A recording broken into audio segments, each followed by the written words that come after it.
he came to the church to administer the revival for 3 days. Ọ̀pọ̀lọpọ̀ wa ló máa ní kó gba àwẹ̀ alóhùn lọ́sà.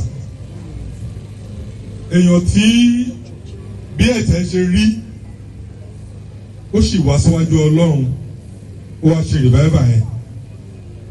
It's a thing we will never forget in our church. Another thing tó wá ṣẹlẹ̀ on the last day he gave up. Praise the Lord. We never believe it's going to happen that day. He has closed his eyes for more than 2 hours. The church was praying. The wife was praying. The wife, the children, everybody was praying. Ó yà mí lẹ́nu. At a point, he recovered back. Àwọn sáré gbé lọ sí ní Abaya Hospital ládùúgbò. Bàtà débẹ̀, doctor ṣe clinical test. Wọ́n á pè mí wọlé. Ó ní Ọlọ́run gbọ́ àdúrà wa. Ló fi jẹ́ kó tún mí again.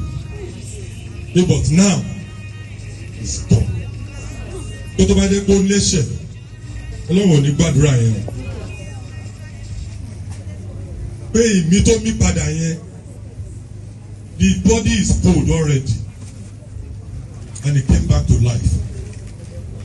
And finally gave the last breath. The wife insists, pé ẹ fún lọ́síjìn, ó ní no.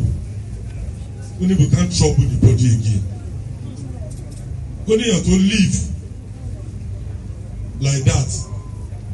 After 2 hours of cold body, so that to see,